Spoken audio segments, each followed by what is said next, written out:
Bradesco. Entre nós, você vem primeiro.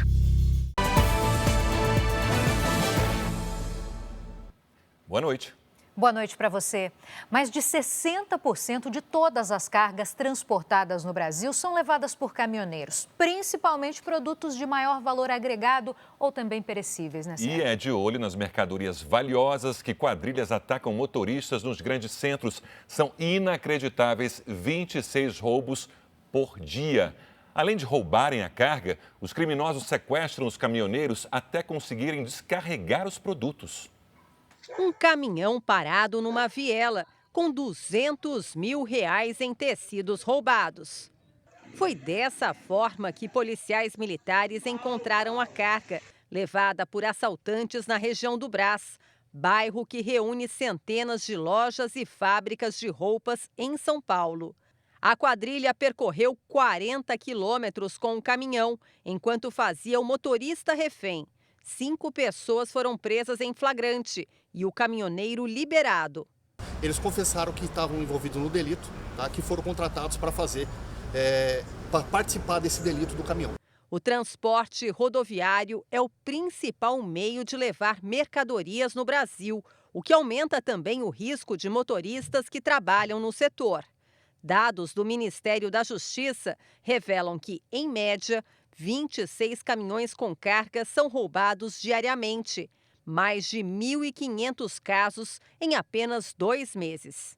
Rio de Janeiro e São Paulo são os estados com maior incidência desse tipo de crime. Por aqui, as autoridades conseguiram traçar um perfil dos casos. Quase sempre as quadrilhas sequestram os motoristas para levar a carga. O momento de descarregar a mercadoria é um dos mais arriscados. De olho nisso, os policiais militares passaram a rastrear do alto, com drones, as áreas frequentemente utilizadas para esconder as mercadorias roubadas.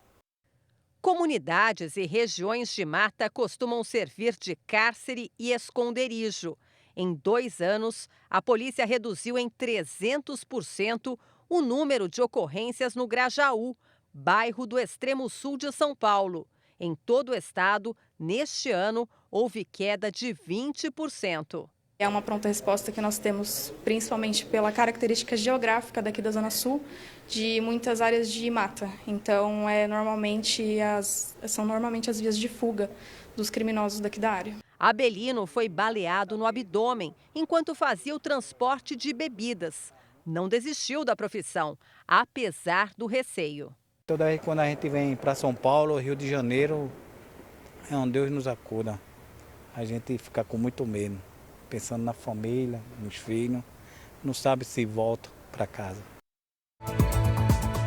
Ministro Gilmar Mendes retira destaque e ministros do Supremo voltam a julgar na segunda-feira se ex-presidente Fernando Collor deve continuar preso.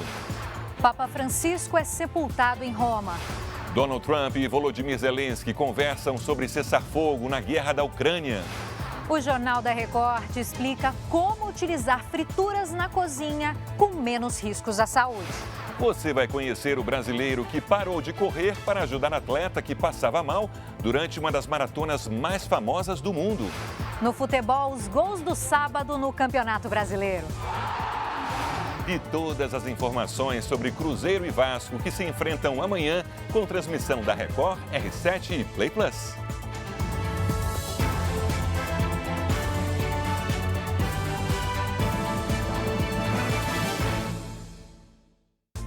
Oferecimento Bradesco, eleito o melhor banco para investir.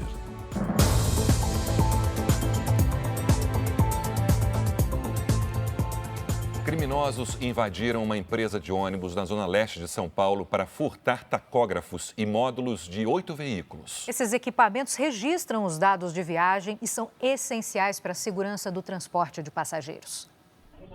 As câmeras internas dos ônibus flagram a ação dos criminosos. É noite de sexta-feira. 2 homens invadem o ônibus de uma empresa de transporte coletivo da zona leste de São Paulo. Eles entram pela porta de trás. pulam a catraca e vão até a parte da frente. Um deles vigia enquanto o outro pega o tacógrafo e o módulo do ônibus. Repare que fios entram em curto-circuito quando são cortados. Em 30 segundos, ele leva os aparelhos. A mesma cena se repete outras vezes. Ao todo, 8 ônibus foram invadidos pelos 2 criminosos. O tacógrafo e o módulo ficam neste compartimento bem em cima do motorista. Esses equipamentos registram todas as informações do trajeto e são essenciais para o bom funcionamento do ônibus, além de garantir a segurança da viagem. Cada aparelho desse custa até R$50 mil. E sem eles, os ônibus não podem sequer sair da garagem.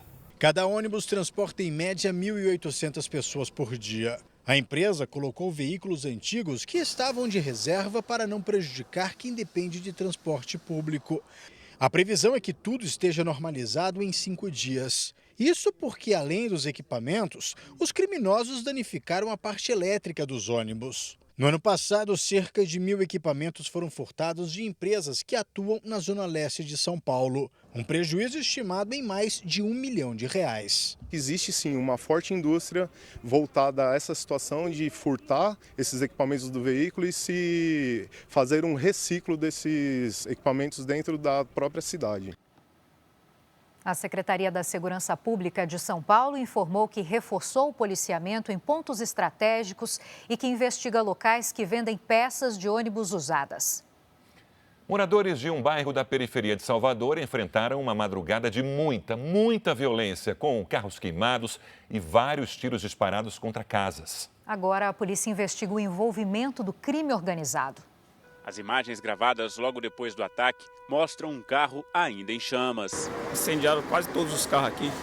Minutos depois, equipes do Corpo de Bombeiros chegaram para conter o incêndio. 6 carros foram totalmente consumidos pelo fogo. Segundo os moradores, 60 homens de uma facção criminosa invadiram o bairro no meio da madrugada. Além de atear fogo nos veículos que estavam estacionados em uma rua, os traficantes atiraram contra os muros das casas e picharam vários estabelecimentos. Apesar do susto, ninguém ficou ferido.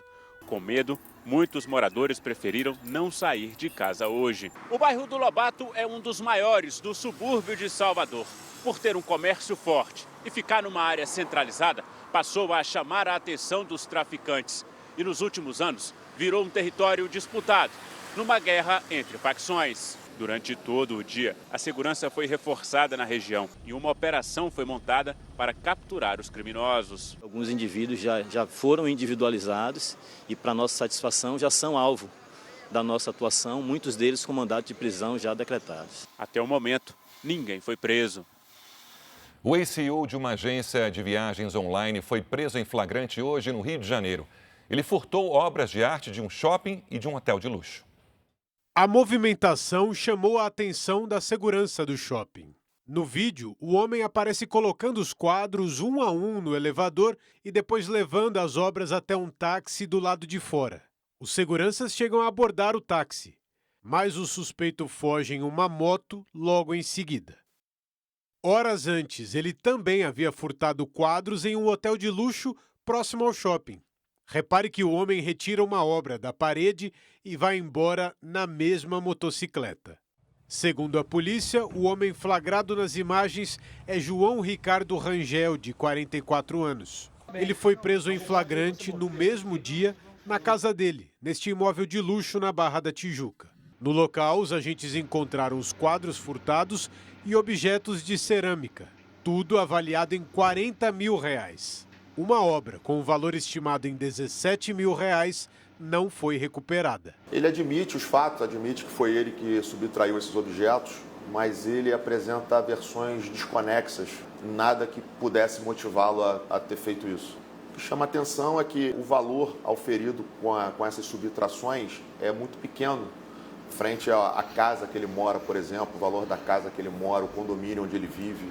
João Ricardo Rangel foi CEO de uma grande agência de viagens online que enfrenta uma série de processos na justiça pelo descumprimento de pacotes promocionais vendidos pela internet. A crise na empresa começou depois da pandemia e as reclamações se espalharam pelo país. Em 2023, João chegou a postar um vídeo com ameaças a um cliente. Se você entrar comigo, é igual você entrar com uma Nagasaki. Tá arriscado, alguém vai ter na tua casa hoje. Depois disso, João Ricardo Rangel renunciou ao cargo de CEO. A defesa dele não respondeu ao nosso contato. A onça-pintada que teria matado um homem no Pantanal e foi capturada essa semana, nós noticiamos aqui, agora vai permanecer em cativeiro. As imagens gravadas pela equipe de resgate mostram a onça-pintada já sedada sendo levada de barco. O felino de 94 quilos foi encaminhado para o Centro de Reabilitação de Animais Silvestres em Campo Grande.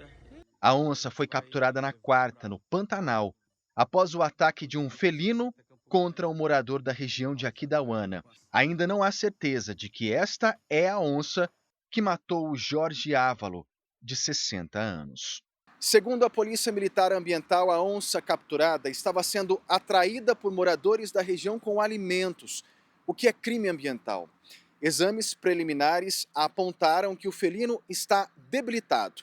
Por isso, o governo de Mato Grosso do Sul decidiu que o animal vai ser mantido em cativeiro. A decisão divide opiniões entre manter a onça livre ou cuidar dela em cativeiro, já que se trata de um animal em extinção. Esse animal é de extrema importância para o nosso ecossistema, pois ele faz controle populacional de outras espécies, outros herbívoros, mamíferos menores. Então, nesse caso, é extremamente importante, que toda a equipe do Centro de Reabilitação faça o trabalho e que esse animal fique bem o quanto antes para que ele possa voltar ao seu habitat natural.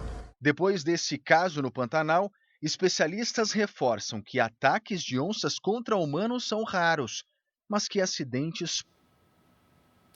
O Papa Francisco foi enterrado em Roma neste sábado. Mais de 50 chefes de Estado compareceram ao funeral no Vaticano. Delegações de cerca de 130 países participaram do funeral do Papa Francisco no Vaticano, incluindo mais de 50 chefes de Estado. Entre eles, os presidentes dos Estados Unidos, Donald Trump, da França, Emmanuel Macron, e da Ucrânia, Volodymyr Zelensky. O presidente Lula e o argentino Javier Milei também marcaram presença. O caixão foi levado para a principal praça do Vaticano, onde foi realizado o funeral público. Depois, o corpo do Papa Francisco partiu para Roma, em um percurso de cerca de 5,5 km. Depois de uma cerimônia aberta ao público, o corpo do Papa foi sepultado em uma cerimônia privada aqui no centro de Roma. Agora as atenções se voltam para o Vaticano, para o chamado conclave, o processo de escolha do novo Papa. A votação deve começar nas próximas semanas. A preocupação é de que entre os cardeais aptos a votar e a assumir o cargo, há religiosos ligados a escândalos de abuso sexual. Um deles é o alemão Rainier Wolk, de 68 anos.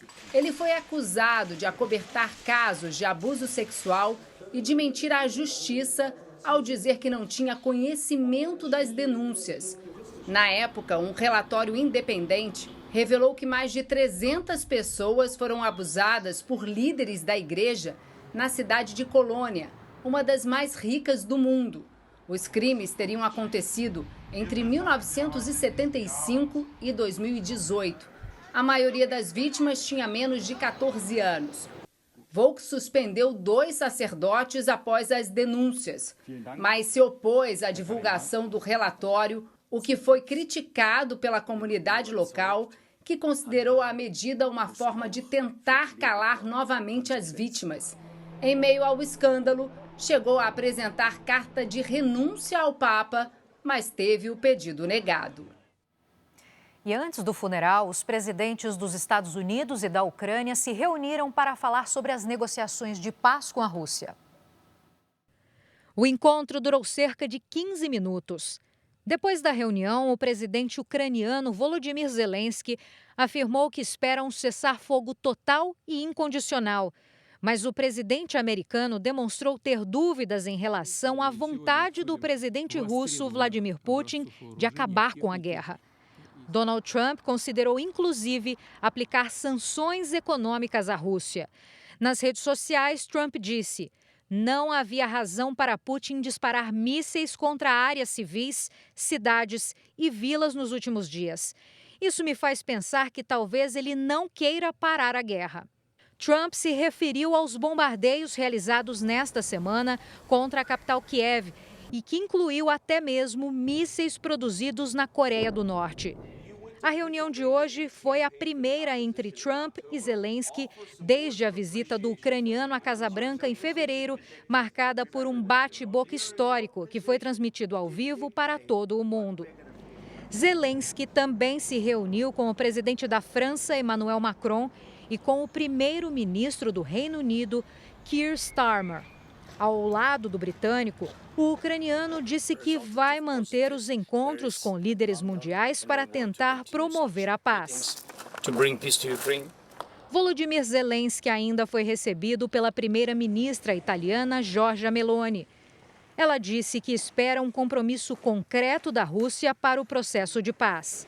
Antes de embarcar ao Brasil, o presidente Lula voltou a defender o diálogo entre a Rússia e a Ucrânia. O que é importante é que se converte para ver se encontra uma saída para essa guerra, que essa guerra está ficando sem explicação, ou seja, ninguém consegue explicar e ninguém quer falar em paz. Hoje, o exército de Vladimir Putin declarou que retomou o controle da região russa de Kursk, que havia sido tomada por tropas ucranianas.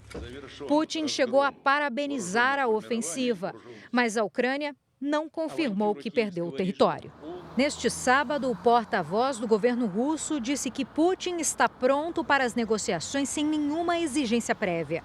A declaração foi dada um dia depois dele receber o enviado especial de Trump, Steve Witkoff. O exército israelense afirmou hoje que interceptou um míssil disparado pelos rebeldes Houthis do Iêmen.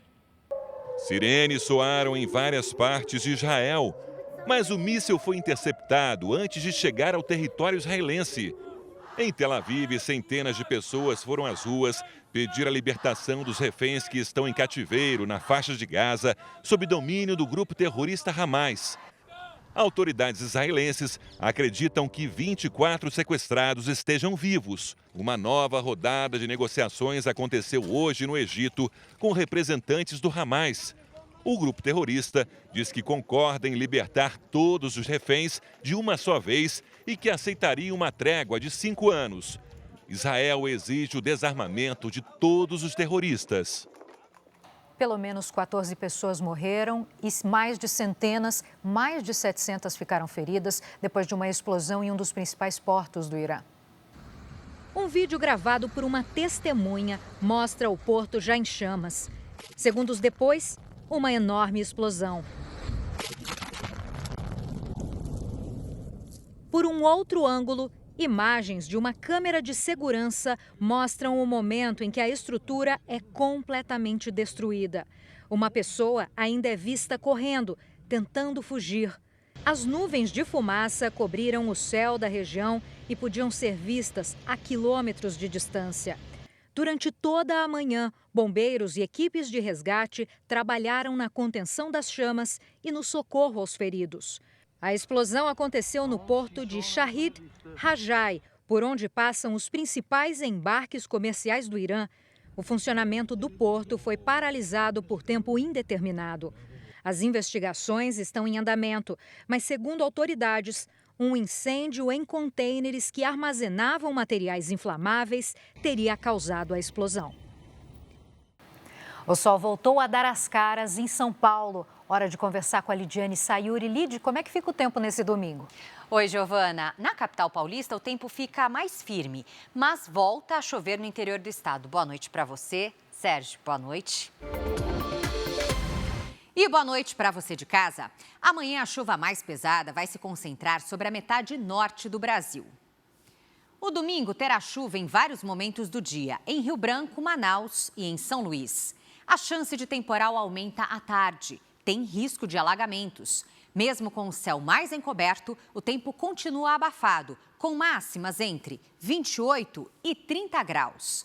Na capital paulista, domingo ensolarado e sem chuva, faz até 27 graus. A partir de segunda, volta a chover e as temperaturas caem, máxima de 23. Na terça, teremos mínima invertida, quando a menor temperatura do dia é registrada à noite. Hoje, os maiores volumes de água caíram sobre o Amazonas e a Bahia.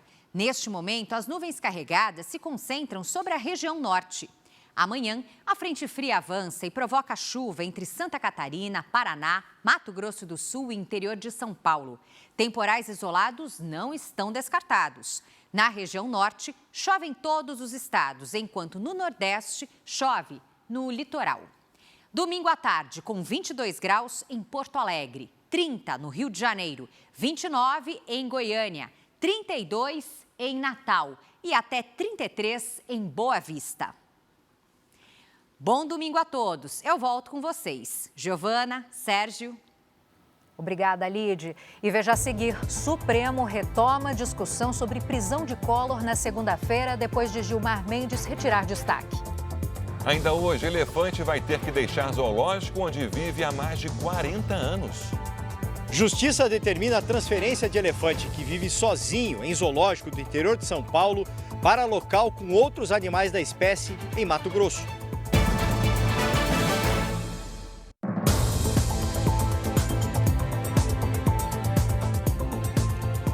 De volta com notícia de Brasília, o ministro do Supremo Tribunal Federal, Gilmar Mendes, cancelou o próprio pedido para que o julgamento de Fernando Collor aconteça em sessão presencial. Agora a pauta volta ao plenário virtual do Supremo, onde a maioria dos ministros já votou para que o ex-presidente continue preso. Com a decisão, os ministros retomam um julgamento virtual a partir de segunda-feira, às 11 horas da manhã.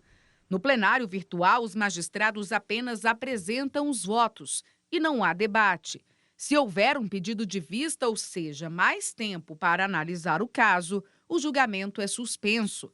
Havendo um pedido de destaque, o caso é levado ao plenário físico. Com o recuo de Gilmar Mendes, prevalece o entendimento do relator, o ministro Alexandre de Moraes, pela manutenção da prisão do ex-presidente. Moraes foi seguido pelo ministro Flávio Dino. E depois do pedido de destaque de Gilmar, os ministros Edson Fachin, Luiz Roberto Barroso, Carmen Lúcia e Dias Toffoli anteciparam os votos e acompanharam Moraes. Também neste sábado, a defesa de Collor pediu para que ele possa cumprir a pena em prisão domiciliar. A justificativa é que o ex-presidente tem doença de Parkinson, apneia do sono grave e transtorno bipolar. No atestado apresentado, um médico neurologista ainda afirma que, com a condição de estresse da cadeia, Collor pode ter ansiedade e depressão. Moraes pediu um parecer do presídio onde o ex-presidente está preso para saber se há estrutura para o tratamento de saúde. O diretor da unidade prisional ainda não retornou o questionamento do ministro.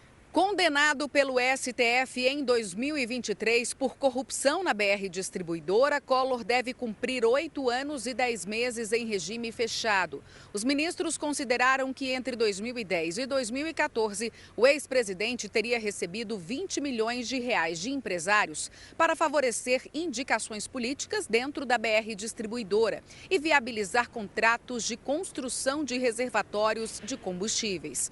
Os fatos foram investigados pela Operação Lava Jato. Foi enterrado hoje em Belo Horizonte o corpo do policial militar que morreu em um acidente de bicicleta.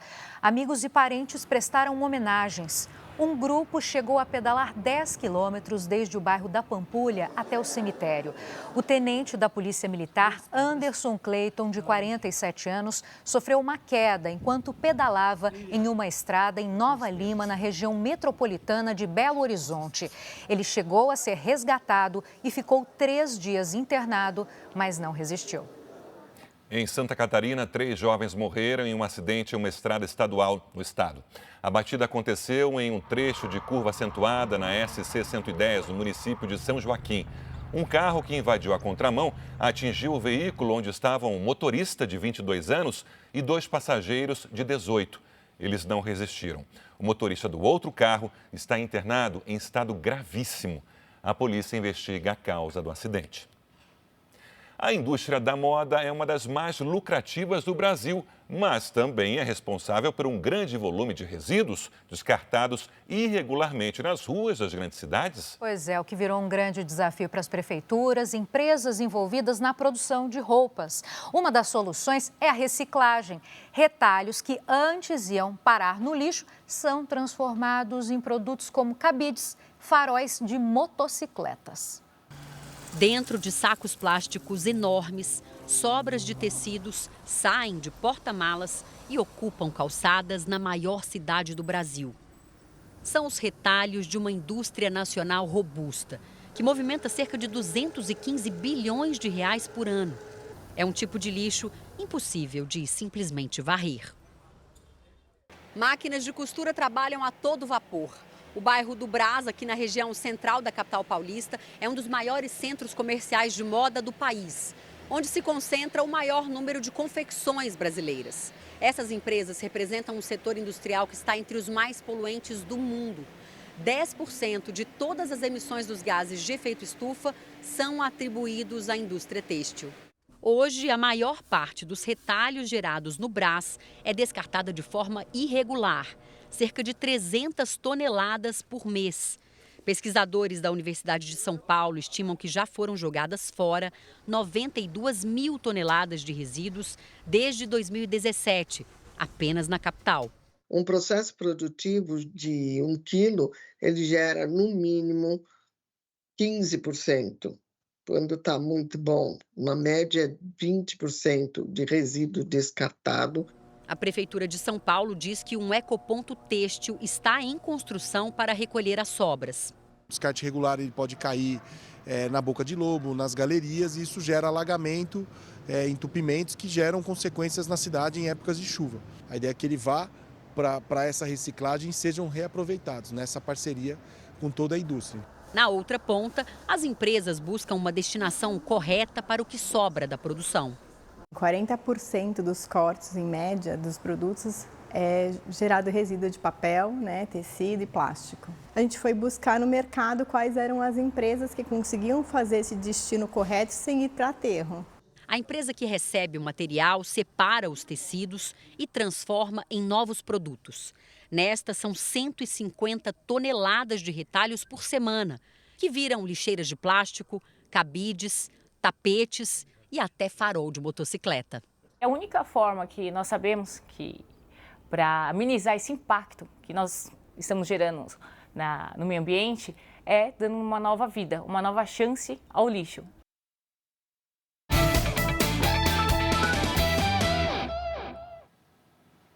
Amanhã tem jogão na tela da Record, no Play Plus e também no R7. Quem está aqui com a gente hoje é Pedro Ramiro.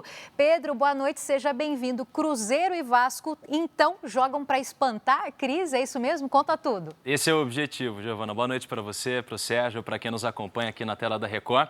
Porque depois de 5 rodadas do Brasileirão, Cruzeiro e Vasco ocupam posições no meio da tabela com campanhas bem irregulares. E nesse domingo apostam nos seus goleadores. Gabigol de um lado, Verratti do outro, para ter um pouco mais de paz nos próximos dias.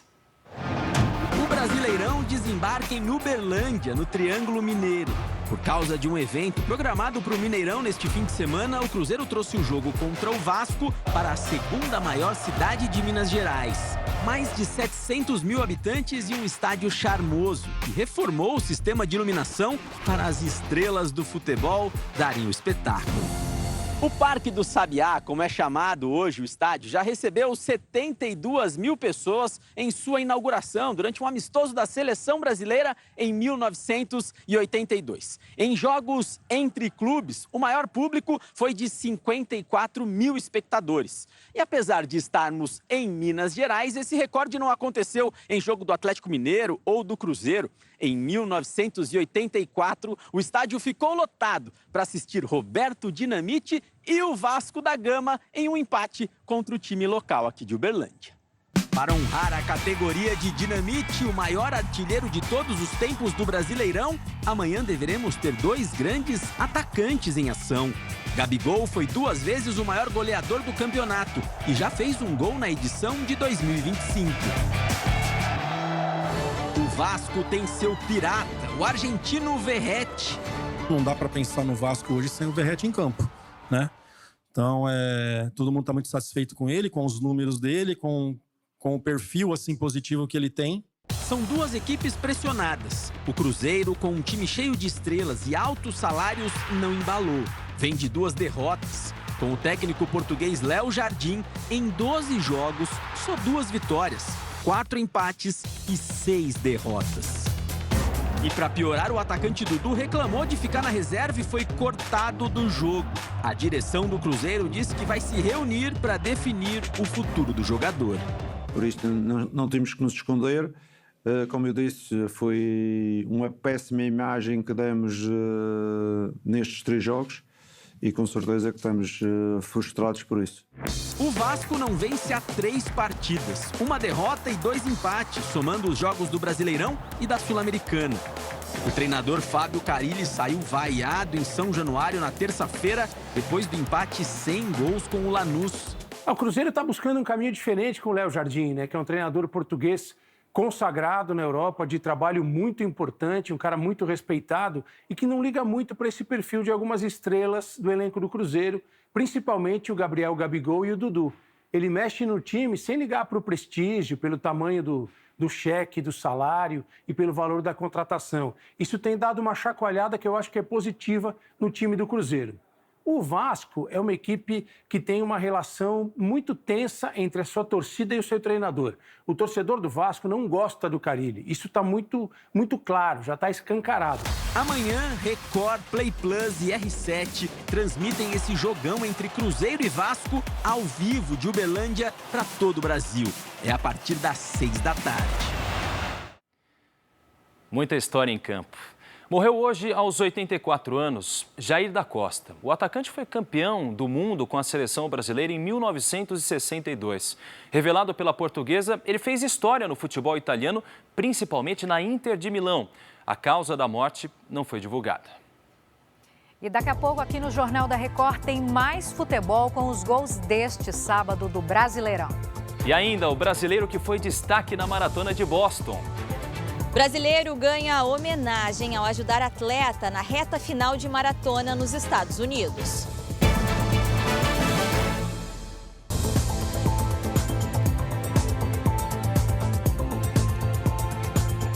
A Justiça determinou que um elefante que está há mais de 40 anos no zoológico de Sorocaba, no interior de São Paulo, seja transferido para um abrigo em Mato Grosso. O animal está sendo bem cuidado, mas a Justiça entendeu que ele precisa de um espaço maior para ter mais qualidade de vida. É uma atração que encanta os visitantes. O que mais chama atenção, porque ele é muito grande. Eu achei ele bem obediente. Antes de viver aqui, o elefante Sandro foi um animal de circo. Chegou ao zoológico de Sorocaba, no interior de São Paulo, em 1982. Em 96, ganhou uma companheira. Dividiu o espaço com ela até 2020, quando a fêmea adoeceu e morreu. O Sandro ficou sozinho. Uma situação difícil para um elefante. O Sandro tendo ficado aí sem a companheira dele, isso deve representar para ele um estresse muito grande, porque eles são gregários, eles vivem em manada, eles precisam dos seus iguais para se comunicarem. Com mais de 50 anos, o Sandro é um elefante idoso.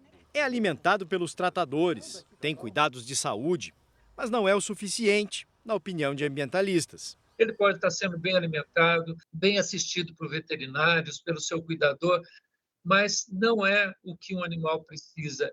Em breve, o Sandro deve deixar o zoológico de Sorocaba. É uma decisão da Justiça que aceitou um pedido do Ministério Público. A ação questionou as condições em que ele vive num recinto considerado pequeno para um animal desse tamanho e em isolamento. Até o início de junho, a prefeitura terá que fazer a transferência do elefante para outro local. O destino será um abrigo em Mato Grosso, onde vivem atualmente 6 elefantes fêmeas. Uma delas é a Pupi, que viveu mais de 30 anos num zoológico de Buenos Aires e foi trazida para o Brasil na semana passada. Em nota, a Prefeitura de Sorocaba informou que ainda não foi notificada pela Justiça e que vai recorrer da decisão.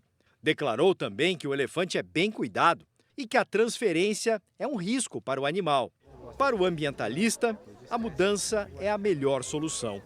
Isso é dar dignidade para o resto de vida desse animal que há tantos anos está confinado de uma forma inadequada, sobretudo para aquela espécie, daquele porte, que precisa de espaço, que precisa de companhia. Ele tem que viver num ambiente que seja adequado para ele, né? Embora seja uma diversão, uma distração para a gente abre mão de ver ele e deixa ele viver para o resto da vida dele sossegado. Estados e municípios estão preocupados com o risco de desabastecimento de 2 remédios para o tratamento de epilepsia em todo o país. A última cartela já está quase acabando. Só restaram 6 comprimidos. Inclusive, um deles encontra-se partido.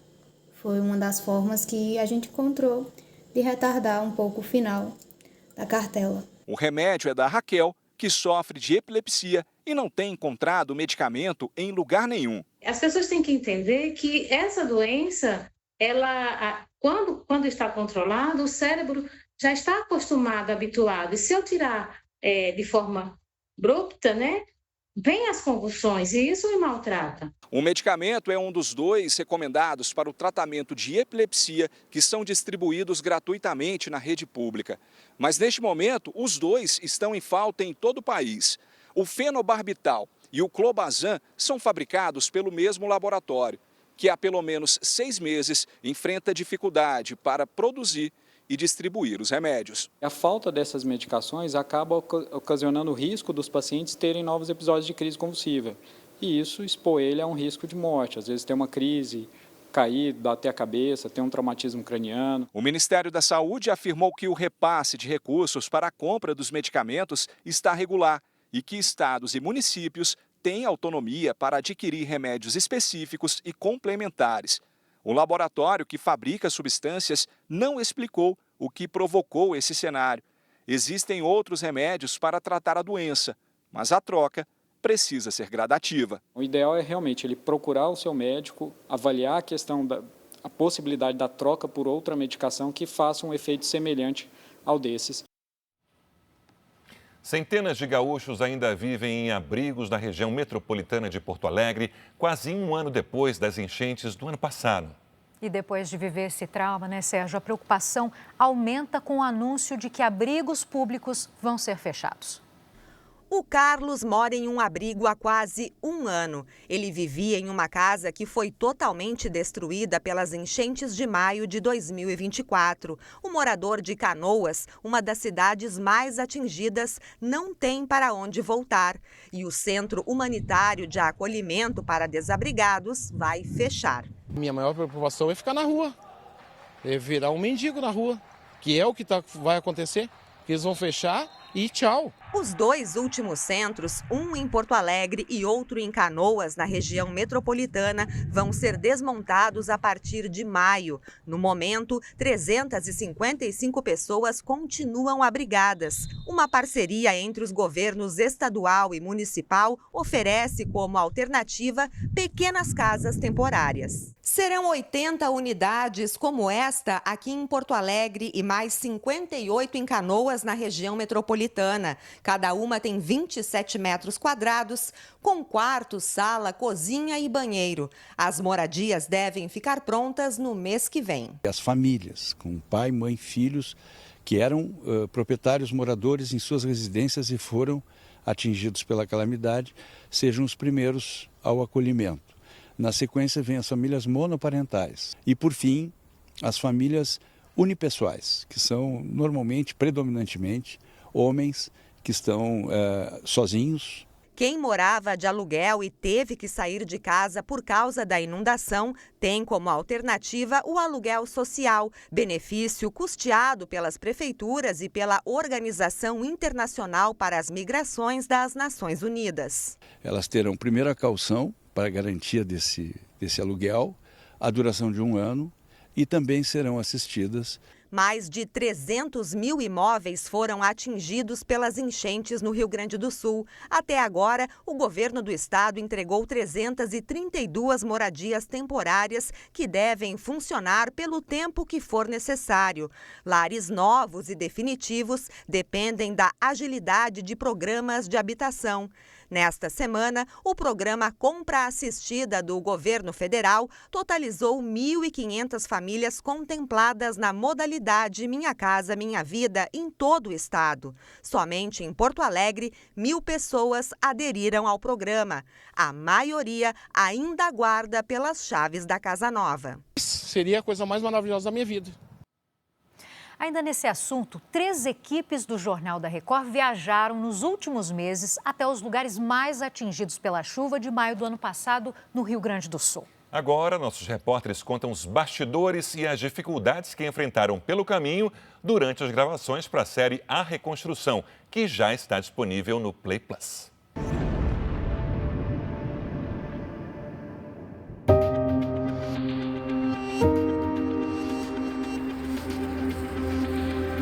Chegamos aqui logo depois da tempestade. Então, que essa rua aqui, por exemplo, os postes que vocês estão vendo aqui atrás, ó, caídos.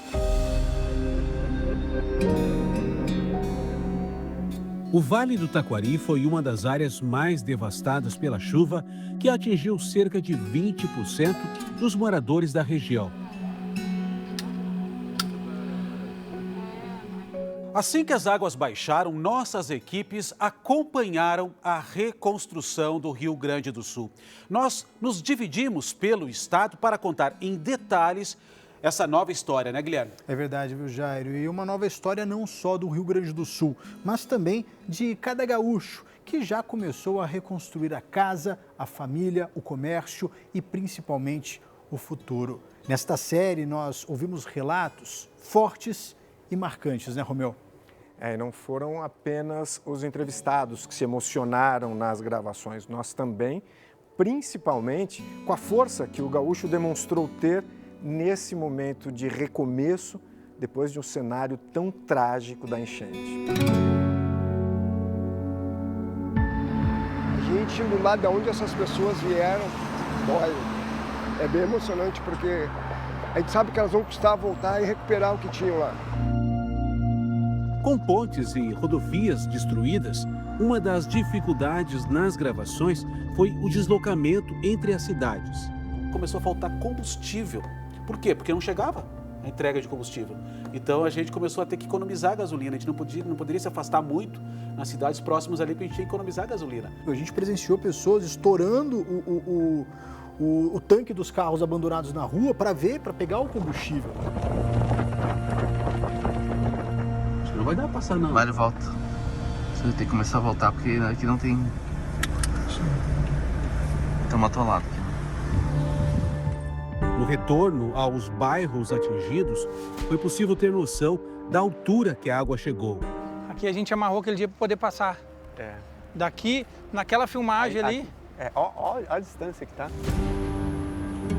A série A Reconstrução já está disponível no Play Plus, no streaming da Record. O Ministério da Saúde investiga a morte de um cantor que tinha sido diagnosticado com Mpox em Belém. A doença chegou a ser chamada de varíola dos macacos. Aqui no Brasil, no ano passado, foram registrados mais de 2.000 casos. O país não tem confirmações de morte pela doença desde abril de 2023. A morte do cantor de forró Augusto Neto, conhecido como Guto Chibatada, de 39 anos, acendeu o alerta para a doença na capital paraense. Segundo a família, o artista foi diagnosticado com Mpox há cerca de 2 meses.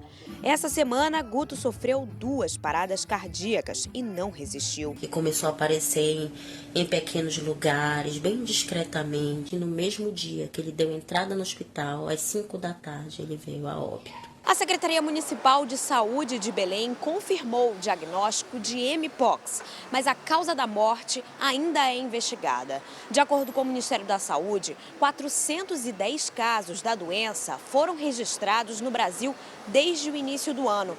A última vez que uma morte por Mpox foi confirmada no país foi em abril de 2023. A Mpox é uma infecção viral transmitida pelo contato próximo com o paciente infectado, em especial em roupas, lençóis e toalhas, além das relações sexuais. Os sintomas mais comuns da doença são febre alta, dores musculares, inchaços popularmente conhecidos como ínguas e manchas na pele. A mpox, ela costuma ser mais grave nas pessoas que já têm doença crônica, uma doença pré-existente, e o mais conhecido e mais frequente nos pacientes realmente é a infecção pelo HIV/AIDS. A orientação é procurar uma unidade de saúde assim que um dos sintomas aparecer. Mais de 40 mil estudantes de medicina devem fazer em outubro o Exame Nacional para avaliar a formação médica no Brasil. O teste anunciado pelo Ministério da Educação também pode abrir portas para a residência médica. Para os alunos do 5º e penúltimo ano desta faculdade de medicina, o exame é só em 2026. Mesmo assim, eles já estão atentos. Vai gerar um incentivo para os estudantes darem mais foco nessa prova, nessas competências teóricas. Também, claro, positivo para a instituição, que vai poder avaliar como está a grade curricular com mais frequência. A prova não impede a graduação do aluno, mas o resultado poderá ser usado na seleção da residência médica. A repercussão inicial é de uma certa ansiedade dos alunos, tem a questão da aplicabilidade no exame de residência médica, né? Então isso também trouxe um interesse um pouco maior. A partir deste ano, os estudantes de medicina serão obrigados a fazer o Exame Nacional de Avaliação da Formação Médica, previsto para outubro. O ENAMED será aplicado aos alunos do 6º e último ano. Para o governo, a prova é uma forma de avaliar a qualidade dos cursos de medicina no país. 42 mil estudantes devem fazer a prova e 300 cursos vão ser avaliados. Vemos de uma forma positiva a questão de melhorar a formação técnica, desde que ele não sirva como punição, pelo contrário, ele tem que servir para uma melhoria dos cursos. Esta professora acha que uma prova de questões objetivas não é suficiente para avaliar os cursos. Eu preciso ter uma prova prática, eu preciso saber a formação do aluno nesse período para dizer para você que foi a melhor avaliação possível da qualificação daquele curso de medicina que ele passou. Para o Conselho Federal de Medicina, o exame é a primeira etapa para a criação de uma prova nacional para validar o diploma médico. Ele não vai de forma nenhuma coibir que o mercado receba estudantes de medicina que vão se tornar médicos formados em vagas onde a qualidade aferida é muito baixa. Isso só com o Exame Nacional de Proficiência, da forma como está sendo discutido no Senado. O Jornal da Record traz agora dicas importantes para quem não consegue evitar as frituras na alimentação. E combina com o final de semana, né? Mas especialistas orientam que esse tipo de alimento deve ser consumido com moderação e que é preciso estar atento à qualidade do óleo usado. Pensou em comida gostosa? Fritura. Frito um ovo, frito um filé de frango e por aí vai. Que é bem legal, né? Friturinha, né? Um pastelzinho, né? Quem não gosta de um pastelzinho, né? 2 carne, 3 queijos, 2 palmitos, 5 frango, 4 seca.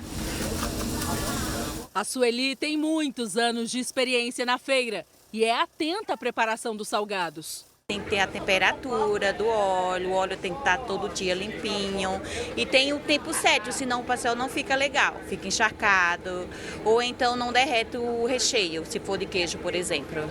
As frituras são clássicas na culinária brasileira.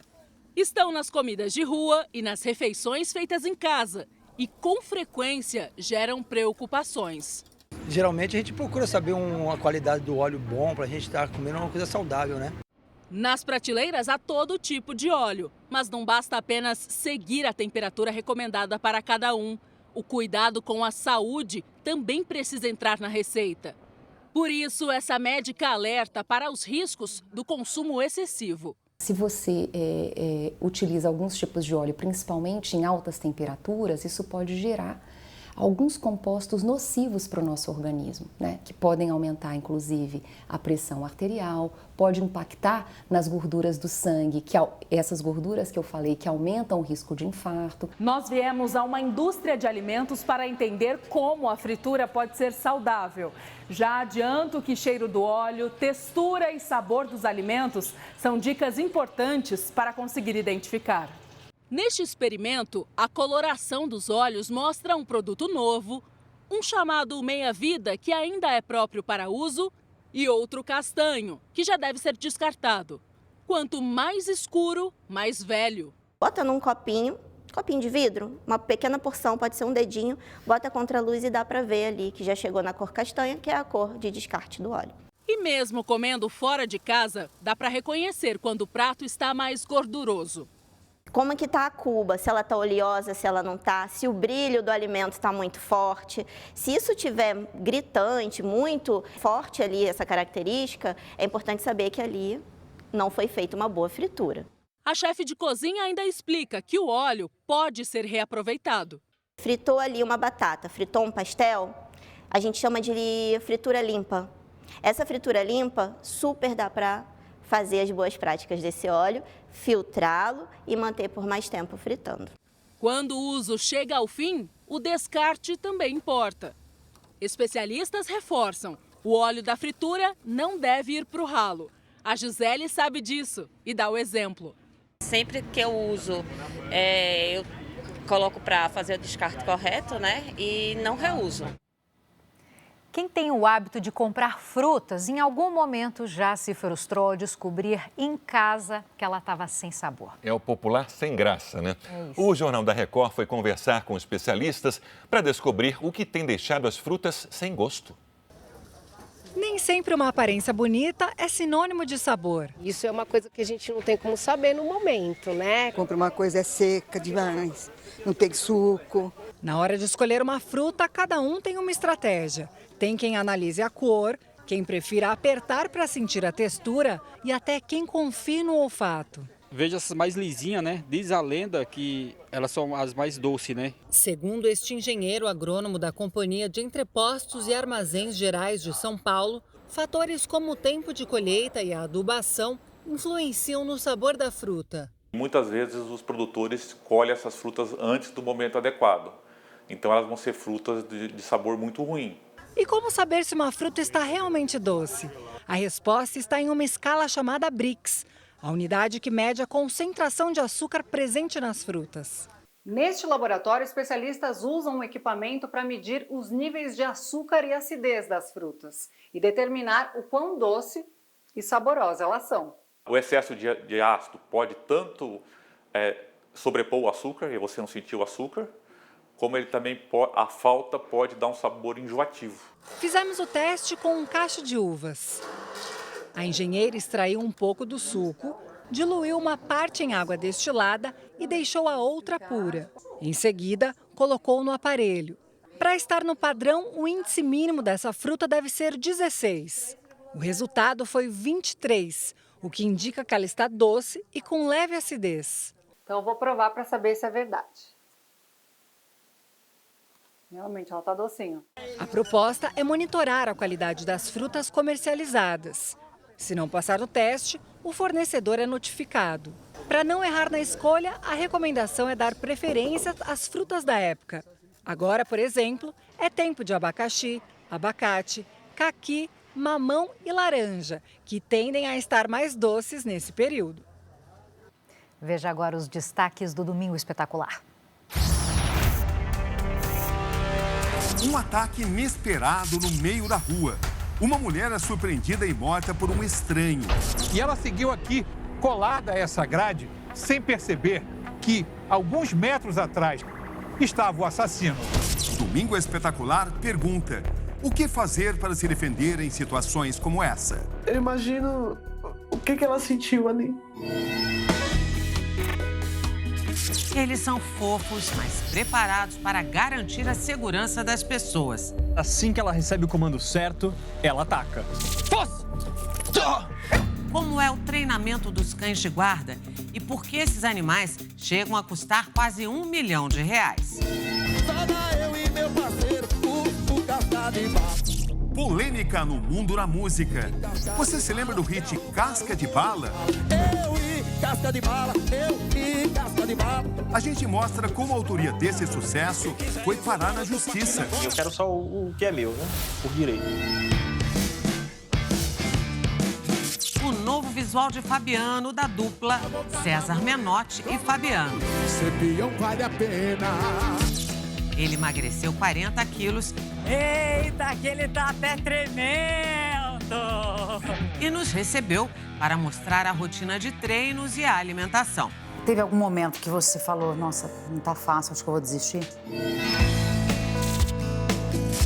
A história do médico que teve uma ideia genial para combater o medo que as crianças têm de hospital. Ele simplesmente deu superpoderes para elas. E o corredor do hospital se transforma em um ambiente divertido para os pequenos. Ficou curioso? A gente te conta amanhã, no Domingo Espetacular. Depois do Brasileirão.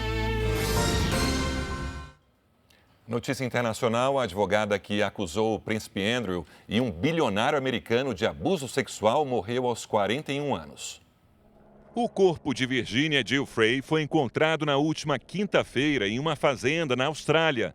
A polícia investiga a possibilidade de suicídio. A americana foi uma das principais vozes a denunciar o bilionário Jeffrey Epstein e a ex-companheira dele por liderarem uma rede internacional de exploração sexual. Em depoimentos, Virginia disse que foi forçada a manter relações sexuais com diversos homens quando ainda era menor de idade. As denúncias resultaram na prisão de Epstein em 2019 por tráfico sexual. Um mês depois, ele foi encontrado morto em uma cela. Virginia também processou o príncipe Andrew, irmão do rei Charles III, por abuso sexual. O caso só foi encerrado depois de um acordo extrajudicial. Em nota, a família declarou que Virginia foi uma brava guerreira na luta contra o abuso e o tráfico sexual. E uma luz que ajudou muitos sobreviventes. Uma tempestade atingiu o estado americano de Oklahoma e provocou enchentes em várias cidades. Carros ficaram submersos e barcos foram usados pelos bombeiros para resgatar os moradores. As fortes chuvas devem seguir pelos próximos dias. Os meteorologistas alertam para a formação de tornados e precipitação de granizo. Não há relatos de feridos.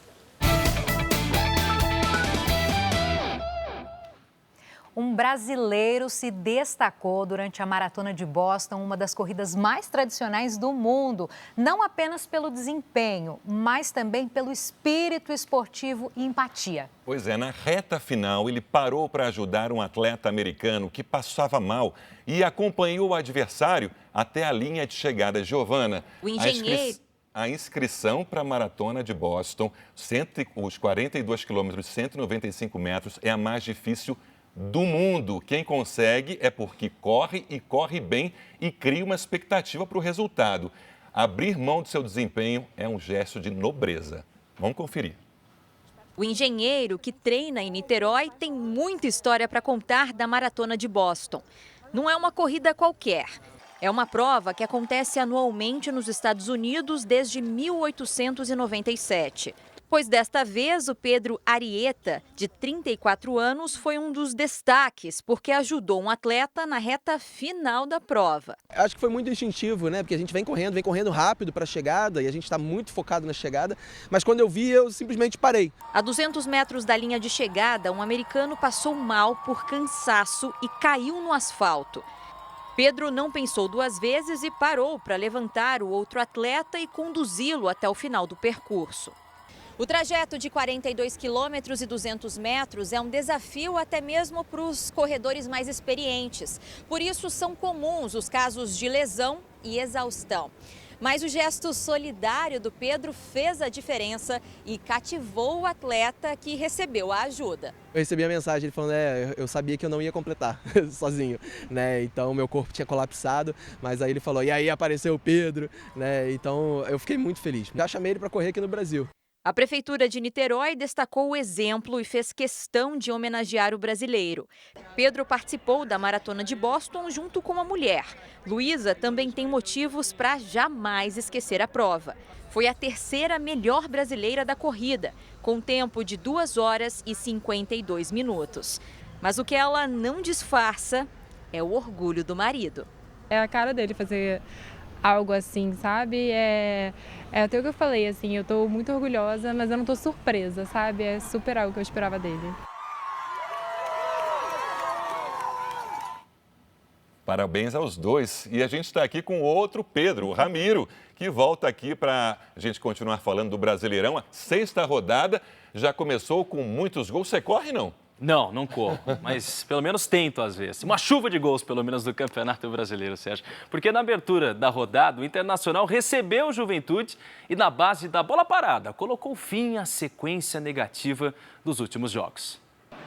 Em Porto Alegre, logo no começo do jogo, o colombiano Emerson Batalha colocou o Juventude na frente do Inter. O Colorado empatou. Alan Patrick cobrou o escanteio na cabeça de Vitor Gabriel. A jogada funcionou. O Inter repetiu a dose e Vitor Gabriel virou ainda no primeiro tempo. Alan Patrick cobrou um novo escanteio e dessa vez Borré marcou. Final 3-1. No Castelão, Pedro Henrique recebeu o lançamento e de cobertura marcou para o Ceará contra o São Paulo. Ainda no primeiro tempo, Rian Francisco empatou para o tricolor paulista, 1-1. Foi o 5º empate do São Paulo neste Brasileirão. No interior paulista, Edson Carioca ganhou da defesa na corrida e colocou o Mirassol na frente do Atlético Mineiro. O Galo empatou com Rony. Pouco depois, o atacante sofreu pênalti. Hulk cobrou e virou para o Atlético. No finalzinho do jogo, Reinaldo aproveitou o rebote e deu números finais ao jogo, 2-2. E para você ter informação exclusiva sobre o futebol direto no seu celular, acesse o QR Code que está na sua tela e siga o canal de transmissão do WhatsApp do R7 Esportes.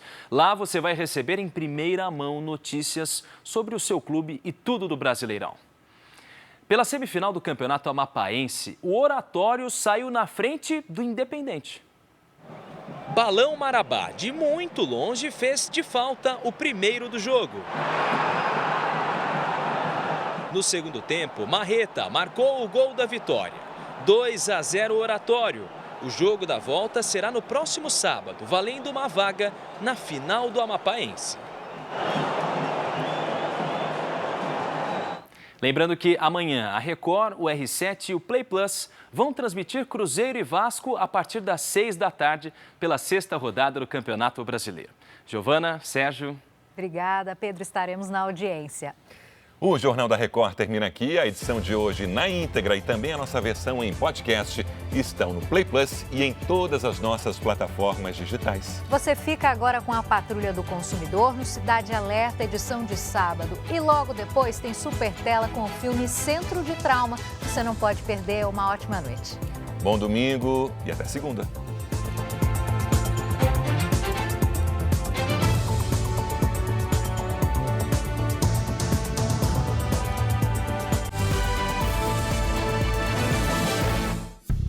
Bradesco, entre nós, você vem primeiro.